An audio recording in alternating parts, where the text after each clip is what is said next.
game yesterday when Gambit played Ozone. They just completely outpicked them as well. Kassadin banned right off the bat for Alex. Isn't something that Alex gets many bans against, at least here in the World Championships. I really want to see how the Assassin mid laners go for this one. If Ari gets through, I'm going to be shocked. Super shocked. We had Xmithy playing Vi twice to set up a lot of those Assassin mid laner kills that ManCloud was able to come up with. So we may see Vi in the jungle, that Ari going out, Nasus and Shen, both being played by these top laners throughout the, or Shen, I should say, both these top laners in the past day. So with these bans, the first few they knew what they wanted, but now it's the game of what can we force them into. Exactly, and when we look at the matchup between these two teams, you know, you look at Darian versus Psycho Sid. The analysts were just talking about it. Those guys are very isolationist top laners. Gambit, somehow it seemed like Darian always gets Shen, but they're not even willing to let it through Psycho Sid's hands because he would just pick it right away. Remember, Psycho Sid played Nasus in his first victory for Vulcan. He played Shen actually in their defeat. It's not something they would first pick, however. It just means we have to wonder what he's going to be picking next. The support has been kind of a neutral pick that teams have been going for. Bloodwater would, much like to grab his Sona up if possible, but they're taking all the time in the world on this one. It's up to Benny, and they're letting him know what's going on. The first few picks here are immensely important. Orianna's a very generalist pick we have here. Zuna has played a little bit of Ezreal. Obviously, both these AD carries tried their hands at Corki. Both won with it. But of course, Corki has been banned away by Vulcan despite them being first pick. There's a lot of mind games here. It's almost like they're banning away a lot of their own champions, right? I mean, even look at Gambit's bans. Ari and Shen, they play those. Vulcan plays Corki and Eve as well. We've seen Smithy on those.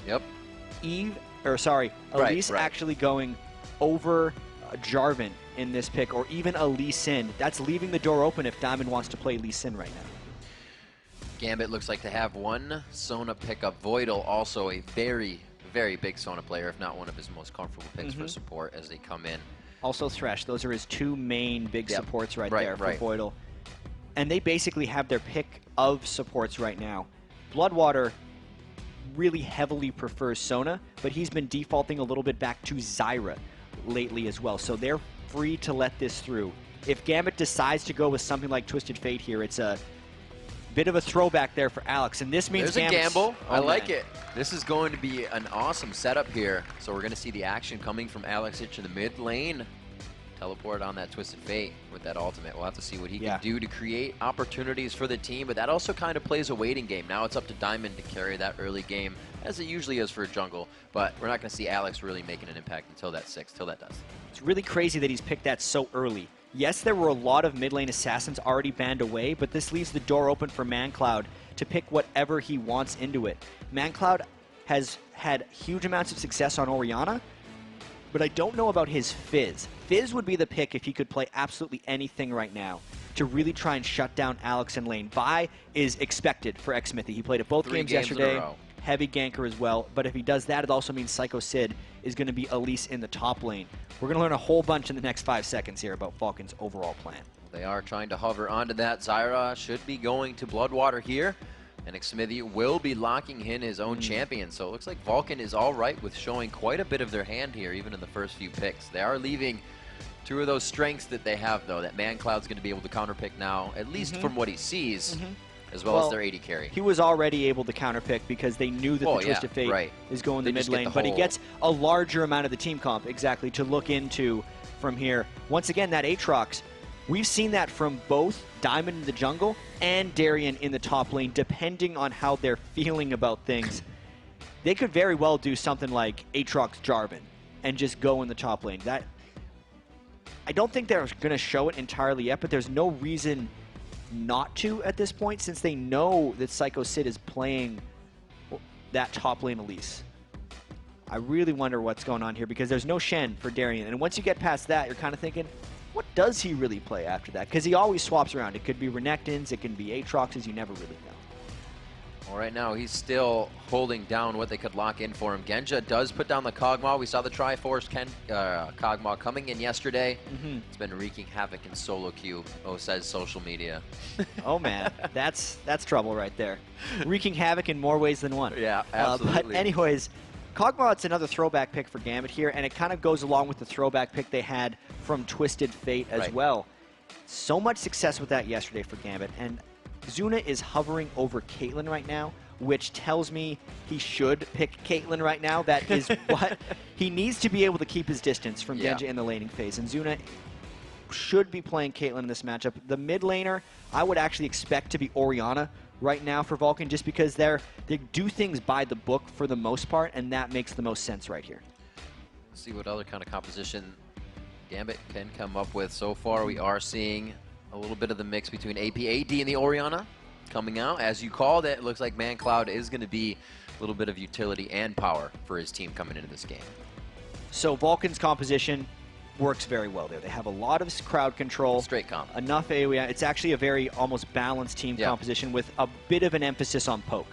But we look at Gambit here, and they need something to complete this as far as it goes. They have the one diver who goes in right now with Aatrox. So they need to decide if they're playing a poke comp with a bunch of squishies or a team that just goes in and has overwhelming threat. This last pick, whether it goes jungle or in the top lane, is going to have to support their poke game or go with something like Renekton, make the Aatrox go in the jungle, and then you're just everyone diving in and just hoping they get distracted by Genja. That'll also dictate how Alex plays the game, but man, these guys are really taking their time. I think it with these has picks. to be some kind, I was going to say defensive. I thought it was going to be more defensive than that, but ladies and gentlemen, Diamond locking in, and we'll say his Lee Sin.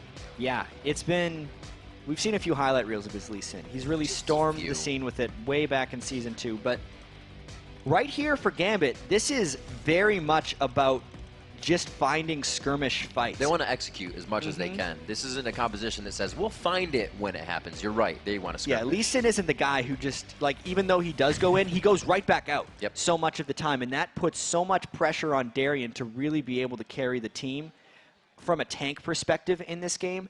And I was actually expecting something with a little bit more resiliency from Gambit. Absolutely. But as this is, it's going to make it a bit more of an exciting game because we're going to see more smaller, more frequent fights if Gambit's going to have a chance in this game. Vulcan is actually looking for a fair bit of control. Both teams love fighting, so as we're waiting to spawn onto the fountain, let's check out and see who the viewers pick to win this one. According to LOLesports.com, 76% of you think that Gambit will walk away with the win. Monty chose Gambit, and everybody else chose Vulcan. Well, we have to remember, Gambit's got a huge fan following here. They were actually picked to beat Samsung Galaxy Ozone yesterday as well, and then they did. Yeah, 79 to 21%.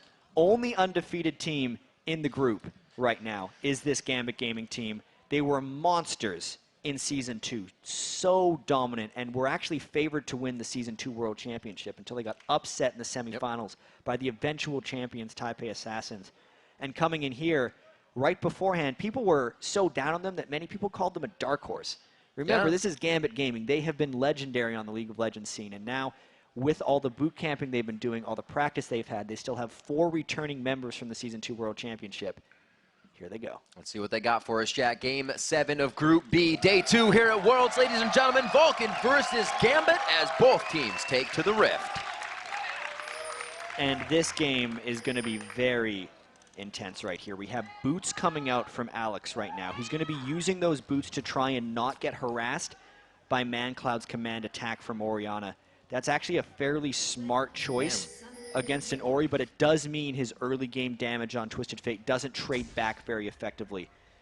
Twisted Fate also has very good combo ganks with Lee Sin because he can line up the resonating strikes so easily if he just locks in a gold card, and knowing he has that move speed advantage is another reason the boots are a smart choice in this matchup for Alex.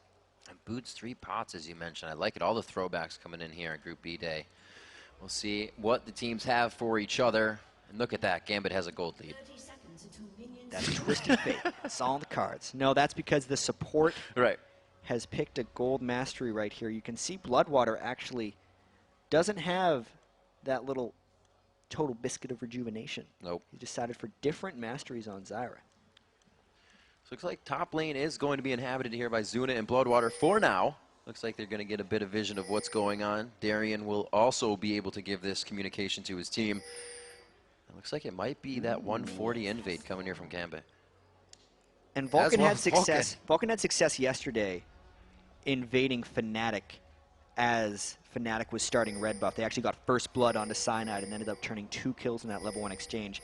But this is a much larger invade coming from both teams. Right now, Gambit just walked through a ward, put a pink. They actually don't think they were spotted here. No way. They're just going to trade reds. They think they're running clean right now. Yep, trading those reds, but this is also what happened previously. Yeah, there's no way these guys are dying for this one, though. Only because the AD carry supports can't come and support that lane. Both junglers will save their smite, and most importantly for the lanes, they know where the jungler is, so they can hopefully react accordingly. ManCloud heading towards the top side, making sure Xmithy can walk out cleanly. We'll make sure that everything... Oh, Darian, you are so greedy. Like, the AD carry... Darian's all alone in this lane. His jungler's not even close. There's a potential that he would be getting 3-man dove, or that 3 people are approaching the lane. But because Zuna and Bloodwater haven't checked that brush, he's getting experience. This is... All right, they found him. Just playing hide and seek for a little bit. Not too much you're going to get out of Bloodwater with the level 1, and Darian knew that, playing very calm, cool, and collected. Thing is, he got almost all the way to level 2 because of that. Right. That was a really smart play. It now means he's effectively undiveable, knowing that Xmithy isn't close and that he was able to get level 2. Most of the time, they try to dive that guy while he's still level 1. It's almost, I remember Voidboy saying in an interview, you know, that's what you have to do. Almost 2 full waves of sitting at your turret.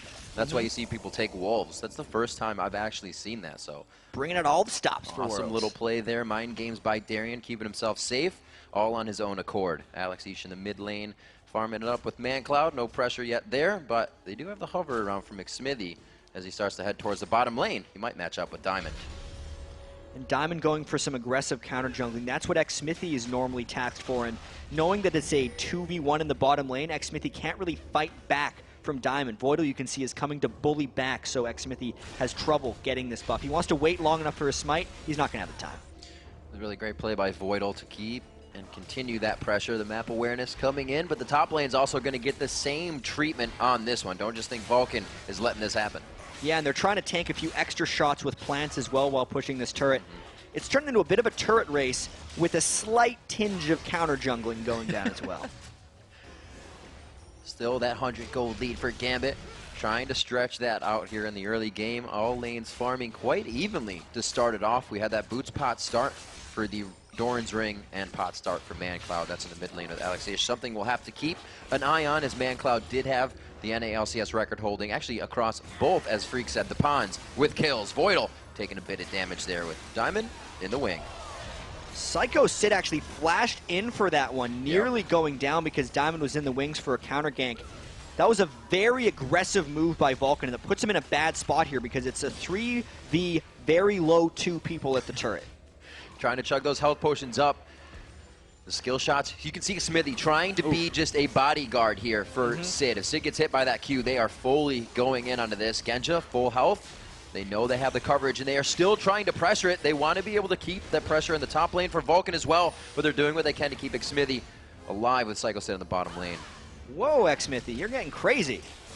Level 4 to 4, they're going to Diamond! Could it be first blood? He pulls himself out just on the outside! It wasn't the Q! Psycho Sid couldn't hit it! The kill goes out! First blood going over to Voidal, and Genja gets the second one. 2 huge kills coming out for Gambit, and that's because Vulcan decided to go in a 2v3. They knew Gambit was going to be able to loop around the turret and go and get that one. They could have just taken the turret trade if they played conservatively, but they got greedy, went for first blood, tried to take it all, got very little in return.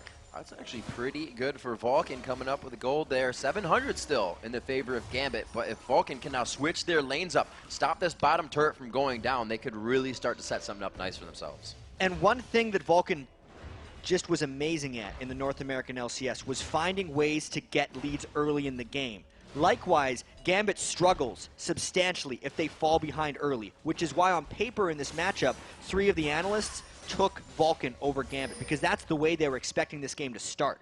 But now that Gambit has an 800 gold lead thanks to that bottom lane double kill, everything has changed. Gambit is actually in an incredible position to win this, knowing how well they play with leads. As far as their composition goes, Gambit still needs to go around and find a lot of smart fights just because they need to use their global map ability from Alex Ish. It's still just such an amazing start. I'm expecting Gambit to try and pressure that somewhat extended fight now with Alex Ish with the ultimate up. They can really get a nice pursuit on somebody that's low health and trying to gimp away. A 1K gold lead now in place. We see Diamond on the back of Alex in middle if they try to activate anything there. Looks like they don't even want to use the Destiny. They just want to get the first kill. And right now, Vulcan is playing the turret game against Gambit because they've lost the kill game right now. When they did the lane swap after taking the top turret, they're essentially assuring that unless Gambit swaps back, they can't get a turret of their own, and this 1-0 turret advantage should actually stick for quite some time for Vulcan. And I love what both junglers are going through their heads. Mids are 6, we're probably going to fight each other. Let's get some defense here as well for us. 9.6 to 8.8. That gold lead being only closed a little bit. Darian leaving his lane here and giving that farm up. But it's not hurting him too bad whatsoever. He's 35 to that 15. It was 15. A big gap picked up the rest Psycho. Psycho Sid was dealing with Genja, Voidal, and Diamond procs that entire time, and then he ended up giving a kill back. The only reason that Darian is off taking jungle is because the lane is pushed up so far, and it's actually a dangerous place for him to be against Vi. Knowing that Xmithie is now level 6 for Vulcan, they need to pick their gank very smartly. Vulcan is actually should look to gank Alex, otherwise Alex is going to go and spoil one of Vulcan's ganks. Knowing that Xmithie is bottom lane means they have to be even more important about Alex potentially going in. Diamond going for ManCloud instead. Second time coming around, using that dissonant speed steroid to get himself to safety. And looking at this bottom lane, Xmithie waiting in the wing and in the dark. They know the flashes from Genja and Voidal are down, and if they go before the Zone is level 6, it's a kill. Boom, right onto Genja, the Assault and Battery with the Vault Breaker. Genja goes into the bush. He's trying not to bring the fight to Voidal. He knew he was going down. Awesome stuff there by Vulcan. Extremely well planned. And the reason the Twisted Fate couldn't come down to spoil that day is because ManCloud maintained enough presence in the mid lane, and they only timed that gank as well after ManCloud had already been ganked by Diamond. So all the potential for a counter gank or a turnaround and Vulcan not having a 3v2 were eliminated by what ManCloud was doing in the mid lane. Vulcan playing that one very smart. 2-1 as they pick up their first kill here. Remember, they got the first turret of the game as well, and that has switched these lanes up back to even as they started in that 2v1 process. Now, 9 minutes into the game, it's only a 500 gold lead going in the favor of Gambit. It's being closed very fast by ManCloud and crew. I can't wait for the rest of this Group B because all of these teams are just so closely matched, but with just different play styles. Vulcan, Xmithie just has such crisp and clean ganks. Yep. And the biggest surprise to me about Gambit is how well this bottom lane with Genja and Voidal has been doing. Genja and Voidal's bottom lane hadn't been working very well. Genja was building all kinds of crazy builds, Tear of the Goddess Varus, triple thorns on everyone. Sure, Trinity Force Kog'Maw is still a little bit weird. Most people don't say it's working, but they're doing well in lane most of these games. Boom, getting a bit of extra damage out for, not extra, but the quick damage out. Xmithie cannot respond to that. And this is one thing that, you know, we discussed with Crepo yesterday. If there is ever a ward near Diamond he knows about or in his jungle, he will pull anybody with a pink ward to clear that ward. He does not like wards around him. Yeah, both these junglers are having pink ward battles. Xmithie just trading back with Diamond, actually. Get out of there, Lee Sin. You can't trade with Xmithie's Vi. And whoever actually has a lead has better chances of maintaining the pink ward control. If Vulcan goes for the wrong pink ward, TF's going to ult in on them and try to stop it, which actually puts even more pressure on Mandatory Cloud to keep Alex Each from ulting. He's got to stay close enough to him that he can shockwave him with Orianna, but far enough away that Diamond can't gank him and kill him. It's a very tricky dance. Alex Each already level 9. Have not even seen the Destiny used in a pursuit of a fight for Vision, so they're holding that until the right spot. Him leaving lane, they want to make sure that doesn't give ManCloud too much of a lead. And Darian all the way down here, knowing that Psycho Sid is off in the top lane with no turret as well to push because someone is down.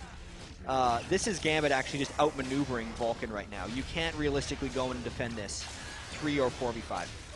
All those pink wards, they are laying them down, getting a little bit of return on their investment here. Xmithie on one side, he might try and steal, but against does have flash up. He does not get it. That's going to be tough. Lee Sin able to get the execute and the smite down. Xmithie may go down there. Oh, they throw the command shockwave. That was quite unfortunate on the Vault Breaker, just out. He connects with it and he kicks it back. Oh man, double kill coming up for Alex. Vulcan is being so greedy this game. They had an opportunity to push and farm, and he goes for a steal, but then a fight on top of it. Knowing that it was a 4v5, and knowing Darian had roamed down for that fight because he warded inside and he saw the people of Gambit in that Dragon Pit. That was a poor decision right there by Vulcan, and Gambit capitalizes for the Dragon and a double kill. 4-1 now is the score. Gambit has yet to really activate anything else off of their Dragon. They've kind of evened up that gold they lost to the turret, but they're not moving off the kills just yet. However, you can see the pink wards 4 straight down the river in a line, keeping them safe from any invades, keeping Diamond's jungle clear. Yeah, this is more to come back from here because there was the first double kill that Gambit picked up in the bottom lane. And then Vulcan was actually able to play smart and come back from it because Xmithy came to the bottom lane, was able to gank down Gambit. Then Gambit made a great play for a Dragon, and Vulcan should have said, we'll give you that one, and keep playing smart. Vulcan did not, and that's why they're here. I mean, 3,000 gold down 12 minutes in. Knowing that Alex just got a double kill is not a smart play, or not a good place to be in. The roam from him still only coming from walking down to that Dragon, so we're going to have a bit of a lull here for Vulcan to figure out what to do. Smithy only trying to clear the jungle himself, still grabbing up red. Or maybe trying to get that attack down on the mid lane. Alex's flash is still up from that engagement, but ManCloud's is down. So again, Diamond procs in that half of the jungle, just continuously trying to figure out who he can harass.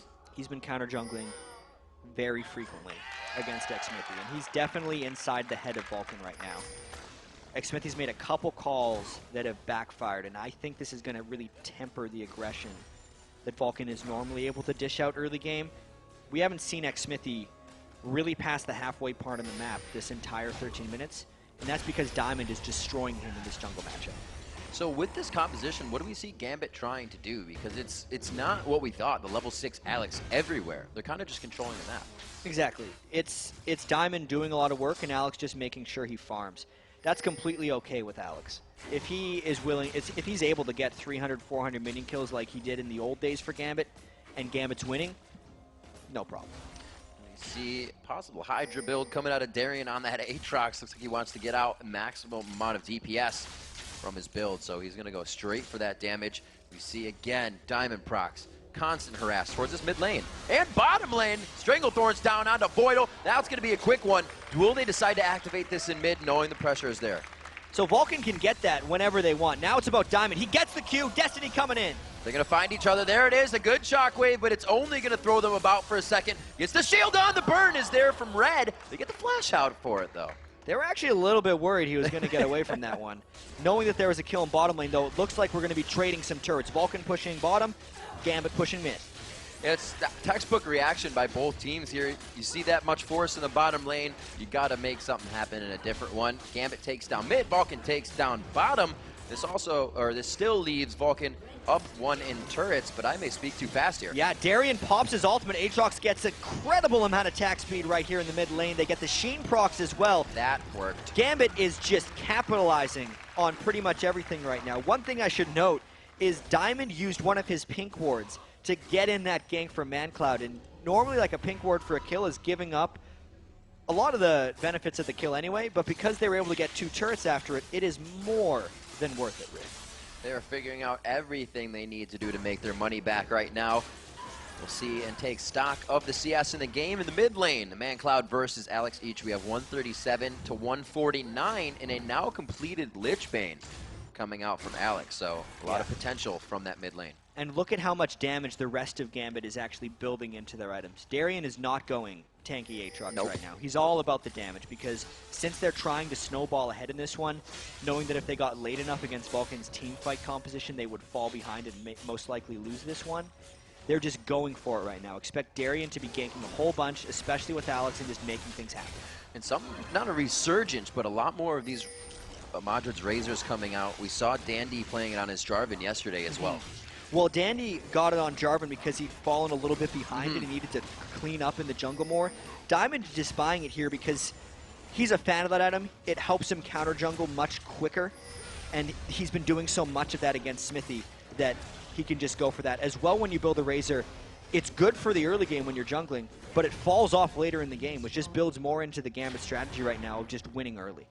We'll see if they can continue their pressure. They have gone full force so far. Now 16 minutes into the game, they found themselves 5 kills. Every kill has been participated in by Diamond, and 2 of those in a double kill went to Alex. And from there, they've been able to control Dragon. That's coming back up in 30 seconds. We're going to see if Vulcan can really sway this one back into their favor. We just had a back there from Voidal. I wonder how these next few minutes are going to play out, because Darian has been spotted by the ward, and he's also going up to clear this top lane. Gambit is up by so much gold right now that if they decided to get the next dragon, any fight contest by Vulcan, I feel, would just be a disaster. So Darian has to run down as quickly as possible to contest this dragon. Otherwise, Vulcan will actually be able to pick something up. And knowing the greed that Vulcan has displayed so far, he might be going for it. He put himself in front of it. It made Smithy stop his punch, actually. The Vault Breaker keeps him close. They get an Ignite out of that one. Won't connect with the Q. It's a little bit too far, but I think everybody wanted him to. So Crescendo is down, which means Voidal is basically not part of this fight. Alex went back to base as well, but he's Twisted Fate, doesn't care about things. Gambit is smart to just start this dragon. They are daring Vulcan to come in, and knowing what Vulcan's done in the past, they're willing to do so. But this could very well spell a huge lead for Gambit or a big comeback for Vulcan. Completely sizing each other up right now. They don't want to go. Fight. It's too dangerous. They're absolutely not going to go. You are correct, Jat. Darian on the top side. They see the pinch that could come from Alex Ish and him. Oh, Darian taking quite a bit of damage, but I don't think they wanted to blow everything on him just yet. The gold lead is really expanding right now, Riv. 6,000 after that next dragon. And Gambit actually just decided to back away from that one because mainly I think Voidal's Crescendo was down, and they absolutely needed it. I'm surprised Xsmithy's not clearing that wave in the top lane since he was the only one there, and that was nearly a level of experience willing. To him, the map vision was more, like, not showing himself on the map was more important. I do not agree with that backing decision. We'll see what Vulcan can do now. 6,000 gold down. That is not getting any easier for them, but they are still trying to contest every possible thing that they can. It's almost hurting them a little bit now. They have to size up what's going on, figure out when they can take the advantage. We saw 3 of them just a second ago on Alex in middle, but it almost seemed like Gambit was baiting that. It was Darian waiting on the side and Diamond waiting on the side. They want the shutdown on Alex, but they may go a little too far to try and get it. Yeah, and just looking at the items right now, fighting is not that beneficial for Vulcan unless they find just the right fight. Knowing that Trinity Force is completed on Genja, it is so strong right now. The Trinity Force won't transition that well into other item combinations, but in the moment, Kog'Maw is incredibly dangerous. Still moving in, definitely got that second rank ultimate up now for Kog'Maw, the shockwave going in! It only caught 2, Voidal was on the outside, so the Crescendo is still there to disengage or completely turn this fight around. There's the ultimate, Voidal on the outside, his flash is down, or that would have been a quick fight coming in for Gambit. So Vulcan tried to catch the team fight since they got a catch with a Cocoon, but the damage just wasn't there. No. It's only an Athene Sun Holy Grail onto ManCloud. Psycho Sid just has a bit of magic penetration, is level 11. But that's the 6,000 gold lead right now. Difference. That's the levels that Gambit has been able to build up. Darian is 2 levels above Psycho Sid. Alex is a level above ManCloud. Every level is worth 500 to 700 gold depending on what champion you're on. The gold lead is more than just 6,000 in this game when you take into account the experience as well. Putting that Caitlyn to work, finally getting themselves to the turrets. And Zuna takes a quick shot back. You gotta trade back and forth. Can't have your cake and eat it too. Zuna getting a little too aggressive there. They don't have any coverage of vision in the top side of that map. They can't afford to do things like that. No, they cannot. Vulcan trying to just sit back, farm a little bit at this point. They know that Gambit does need to force team fights sooner or later. And if Gambit's not too aggressively counter-jungling or forcing around Baron, the percentage gold difference will remain even and maybe even close a little bit. So it actually is on Gambit to make a couple plays here, unless Vulcan runs into them. You got the flash there out of Diamond. He actually pulls that over using his ward. Maybe that safeguard was just down from mitigating a bit of damage. We see the Bloodthirster, Caitlyn coming out instead of the Infinity Edge. These extended fights that Vulcan knows are going to be happening. I'm wondering where Zuna's going with this. He might go for a static Shiv as well, in which case he'd just be trying to get more wave clears so Vulcan can stall or just do a bit of a push strategy against them. Vulcan does have 4 ranged champions, so they got pretty good poke if they can set up extended sieges. Vulcan doing a very great job at controlling some of these turrets. They finally push Gambit back with their gold deficit to take down the mid turret. We'll see that Alex Ish now gathers with his team in mid, and we'll see if Vulcan can now hold off what Gambit tries to throw back, because with that turret down, Vulcan is kind of searching now for where to go next. That turret was the last thing they had as a low-hanging fruit. It's been a very interesting game, because if it wasn't for the 2 errors from Xsmithy, where he basically baited Vulcan into multiple double kills, the game would be extremely close, and Gambit's team composition would be running into some dangers of falling off. But as it is now, since they have a 6,000+ gold advantage, I think they're going to be able to take that and just grow their advantage, and they're far enough ahead they can really make some aggressive plays. I think it's just a matter of Gambit getting the right ward control right now and then finding the fights with which they can engage. 2,500 gold in the hands of Alex over ManCloud right now. That's that. Zanya's coming in for him. The playmaking can also now start to come from Alex. We haven't seen the ultimate really start or end a fight. It's kind of just been to facilitate vision for his team to go in. So the way they're using the Twisted Fate, a bit different than usual. Yeah, it's not that crazy all over the map action, but a lot of that has to do with Vulcan always being within their turrets. There's no positional errors aside from the few that Vulcan has made that are there to be punished by Alex's Twisted Fate. So instead, he's just farming up a storm. He's more than 10 CS per minute with Twisted Fate right now, and knowing that he's got those loaded dice as well, he's just head and shoulders above everyone else. He's nearing 10,000 gold already, only 23 minutes in. The kills have slowed down somewhat with this first tier of turrets being down on both sides. We remember Darian popping his ultimate, and that last mid engagement allowed Gambit to take 2 in the mid lane. They haven't really tried to work off that, though. They're not invading the jungle. They're not trying to pressure in and get any pinch attacks in, like you said, waiting for those mistakes, but Vulcan not making them too often here. And despite Vulcan being behind, they are still dumping huge amounts of money into wards. There are 4 pink wards within Vulcan's red jungle, and that is what they have had to do since they've lost those 2 middle turrets. They cannot control the entrances and exits by turrets, so they have to do it with pink wards. It's an interesting play there because they normally need that gold to come back into the game with items, but instead they're using it for vision control, which actually tells me Vulcan is looking to find a team fight somewhere in their jungle while Gambit looks for picks. Voidal almost being the first one. Yeah, he took his cue. They go to Dragon.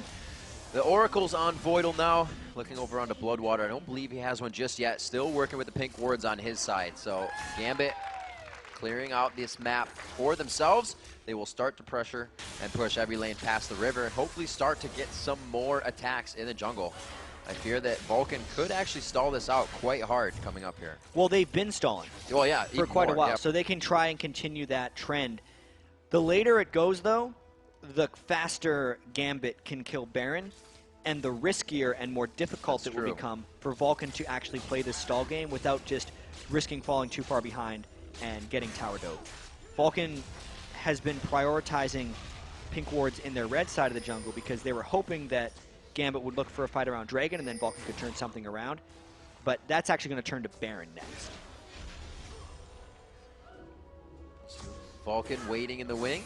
They see that ward come right over Wraiths as well. Gambit pretty much always has an idea what zone of the map Vulcan is on, what quadrant, if you will, if you split it up into that 4.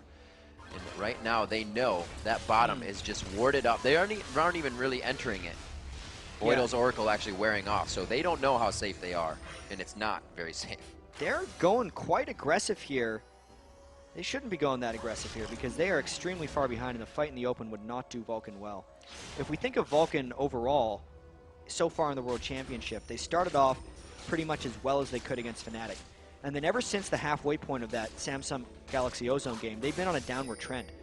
They went from having a lead in that Ozone game till 8 minutes later just getting beaten in a landslide defeat. And the start of this game against Gambit has not been much better. This is actually a 2-man Baron, now 3, that could get things done. And since Vulcan has not taken any ward control in the Baron area, Vulcan spent so much time pink warding their own red buff, Gambit should be able to take this one uncontested.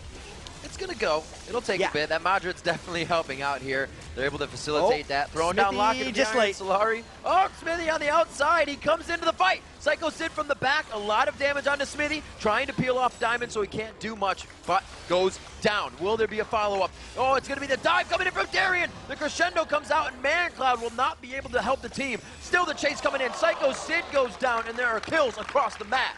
Gambit not making the mistakes right here. They forced the Baron because they just waited until they'd be able to 3-man it. Honestly, Gambit is playing world class right now. They're gonna probably move to 3-0 in the group here. They have the Baron buff and 3 recently deceased members of Vulcan. This is a strong turret push for Gambit. Okay, people say you can't count them out. They perform when it comes time. This is going to be their first inhibitor turret, and it does not look like they are stopping. With 2 members down and 12 seconds on the clock for them, the inhibitor will fall in the top lane.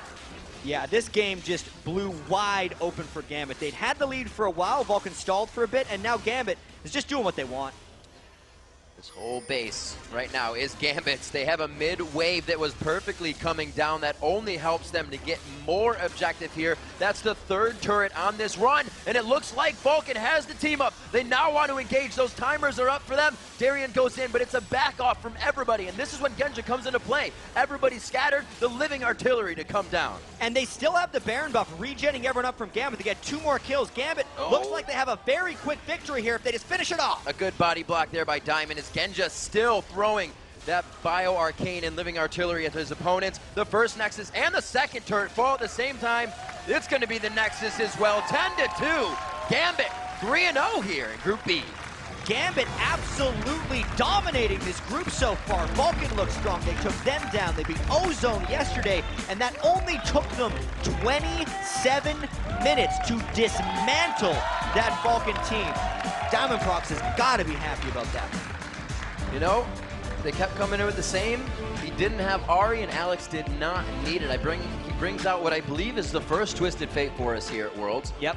And they were able to play it in a, not unorthodox way, but it wasn't the destiny to kill. It wasn't the destiny to, like you said, get somebody out of position, because Vulcan wasn't making those mistakes. So Gambit adapted, and they made it happen. That was an exceedingly measured victory by Gambit. They, even with the aggressive composition and the ability to start fights from very different places, they only fought a couple of times, but always in incredibly important positions, right after the Baron, right before the Dragon, and they ended the game quickly because of it. All right.